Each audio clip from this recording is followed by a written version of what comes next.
गजा में इजरायली सेना ने आखिरी राउंड की शुरुआत कर दी है। नेतन्याहू पूरे गजा पर कब्जा करने की तैयारी में है, लेकिन इस बीच वॉशिंगटन से आई खबर सबको चौंका रही है।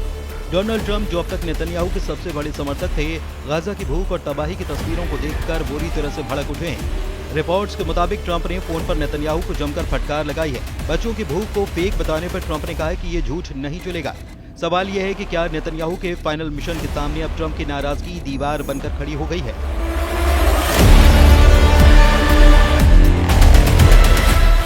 गजा में हाहाकार, नेतन्याहू को ट्रंप की फटकार। फाइनल राउंड से पहले नेतन्याहू के सामने ट्रंप के गुस्से की दीवार। डोनाल्ड ट्रंप ने फोन पर इजरायली पीएम पर किया प्रहार। गजा की जमीन पर Benjamin Netanyahu versus Donald Trump. क्या गजा में फाइनल ऑपरेशन से पहले अकेले पड़ेगा इजराइल? गजा की जमीन पर कोहराम पार्ट 2 शुरू होने को है। नेतन्याहू की आर्मी पूरी तरह से तैयार है। बाकायदा तबाही का पूरा नक्शा तैयार किया जा चुका है।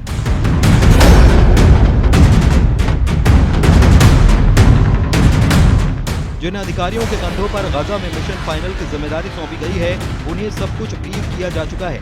हमास के बचे हुए लड़ाकों को कैसे उनके अंजाम तक पहुंचाना है और कैसे बंधकों की टीम सुरक्षित वापसी तय करेगी, सब कुछ तय हो चुका है। लेकिन नेतन्याहू की टीम के इन घातक इरादों के बीच एक फोन कॉल ने वॉशिंगटन से तेल अवीव तक हड़कंप मचा दिया है। 28 जुलाई की उस शाम माहौल सिर्फ सैन्य नक्शों और स्ट्राइक प्लान तक सीमित नहीं था, क्योंकि वॉशिंगटन से आया टेलीफोन कॉल सीधे नेतन्याहू की सियासी और सैन्य रणनीति पर प्रहार कर गया।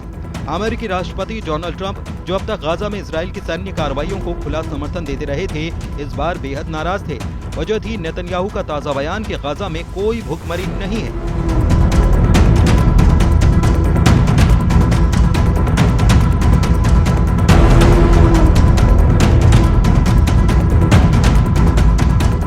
ये बयान ऐसे वक्त आया जब अंतर्राष्ट्रीय मीडिया और राहत एजेंसियां लगातार भूख से मरते बच्चों, खाली पड़े अस्पतालों और राहत काफिलों की बदहाली की तस्वीरें दिखा रही थी। अगले ही दिन ट्रंप ने सार्वजनिक मंच से नेतन्याहू के दावे को खारिज कर दिया।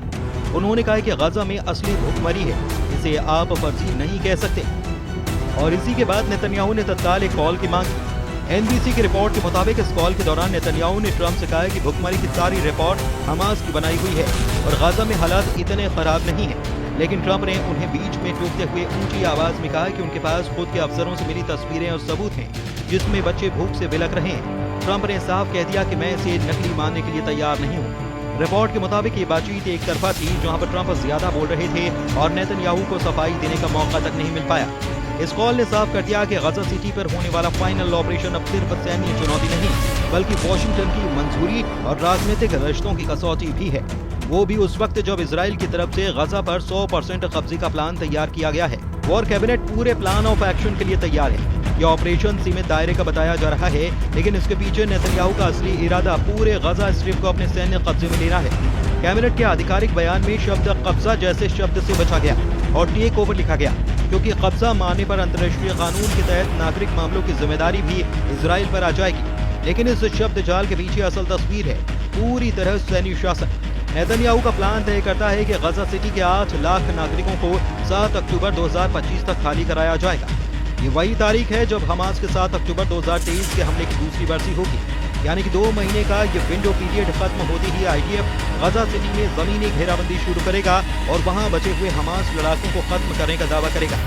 इस ऑपरेशन के बाद इजराइल बाकी 25% गजा में भी आगे बढ़ने के प्लान पर काम करेगा। वहां जहां आज भी करीब 20 लाख लोग मौजूद हैं और जिन्हें IDF अब तक टालता आया है, क्योंकि यहीं बंधकों के छिपे होने की आशंका सबसे ज्यादा है। गजा कब्जे के साथ ही मंत्रियों ने युद्ध खत्म करने के लिए 5 शर्तों की लिस्ट तैयार की है। हथियार डालना, सभी बंधकों की वापसी, गजा का निरस्त्रीकरण, इजरायली सुरक्षा नियंत्रण और ऐसा वैकल्पिक नागरिक शासन जो न हमास हो न फिलिस्तीनी अथॉरिटी।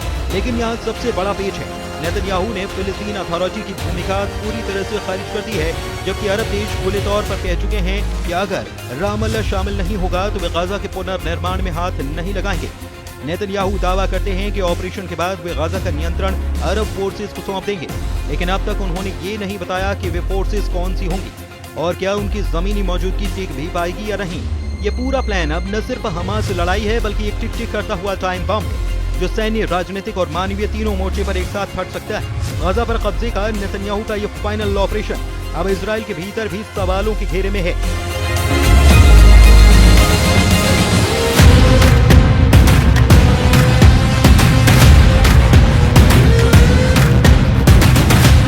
सबसे सख्त चेतावनी आई है आईडीएफ चीफ इयाल जमीर और शिन बेट के डायरेक्टर मेजर जनरल डेविड ज़िनी से, जिन्होंने बंद कमरे की मीटिंग में साफ कहा कि अगर बिना पूरी तैयारी और बंधकों की सुरक्षित रिहाई के ऑपरेशन शुरू किया गया तो ये सैन्य जीत के बजाय मानवीय और राजनीतिक हार में बदल सकता है।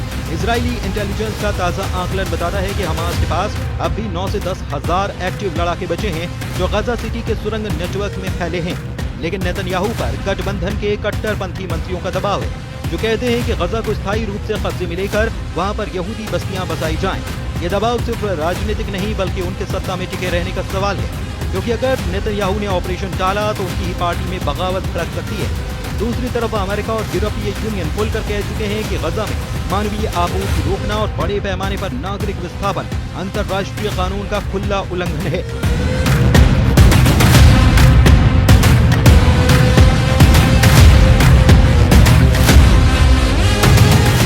नेतन्याहू पर ट्रंप का हालिया गुस्सा इसी बड़ी वजह से सामने आया है, क्योंकि वॉशिंगटन को डर है कि अगर भूख और मौत के आंकड़े बढ़े तो पश्चिमी देशों में इजराइल समर्थक जनमत भी बदल सकता है। इस बीच संयुक्त राष्ट्र की वर्ल्ड फूड प्रोग्राम रिपोर्ट बताती है कि गजा के उत्तरी हिस्से में 80% आबादी फैमिन लेवल की भूख झेल रही है और ये हालात अगले 6 हफ्ते में पूरे गजा में फैल सकते हैं। यानी कि नेतन्याहू का फाइनल राउंड अब एक रेस है, घड़ी की टिक टिक, बंधकों की जान और अंतर्राष्ट्रीय राजनीति के तगड़े दबाव के बीच। अगर टाइमिंग चूक गई तो यह ऑपरेशन जीत से ज्यादा एक कूटनीतिक आत्मघात साबित हो सकता है।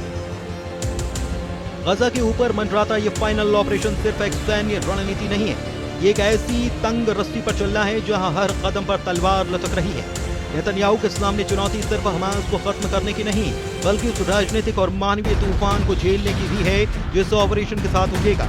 वॉशिंगटन का मूड बदल चुका है। ट्रंप का गुस्सा इस बात का संकेत है कि अब बिना शर्त समर्थन की गारंटी खत्म हो रही है। यूरोप, अरब दुनिया और अंतर्राष्ट्रीय संस्थान पहले ही चेतावनी दे चुके हैं कि अगर गजा में भूख, विस्थापन और मौत के आंकड़े बढ़े तो इजराइल को न सिर्फ कानूनी बल्कि कूटनीतिक और नाकेबंदी का भी सामना करना पड़ेगा। और सबसे बड़ा खतरा यह है कि सारे दबाव के बीच बंधकों की जान दांव पर लग सकती है। आईडीएफ के वरिष्ठ अफसर भी कह चुके हैं कि अगर तैयारी अधूरी रही तो यह ऑपरेशन एक जीत नहीं बल्कि इजराइल के लिए एक गहरी हार साबित हो सकता है। लेकिन नेतन्याहू के सामने सत्ता का समीकरण भी है। कट्टरपंथी गठबंधन के दबाव में वो पीछे हटते हैं तो कुर्सी डगमगा सकती है। यानी कि ये फाइनल राउंड दरअसल 3 मोर्चे की लड़ाई है, हमास के हथियार, वॉशिंगटन का भरोसा और सत्ता की कुर्सी। अगर किसी एक माइन में धमाका हुआ तो बाकी 2 भी अपने आप हट जाएंगे। गजा की गलियों में बंदूकें गरजेंगी, लेकिन इस बार असली जंग अंतर्राष्ट्रीय मंचों, मीडिया की सुर्खियों और सत्ता के गलियारों में लड़ी जाएगी। और सवाल यही रहेगा, क्या नेतन्याहू इस फाइनल ऑपरेशन से इतिहास में जीत लिखेंगे या इसे अपनी सबसे बड़ी हार बना देंगे?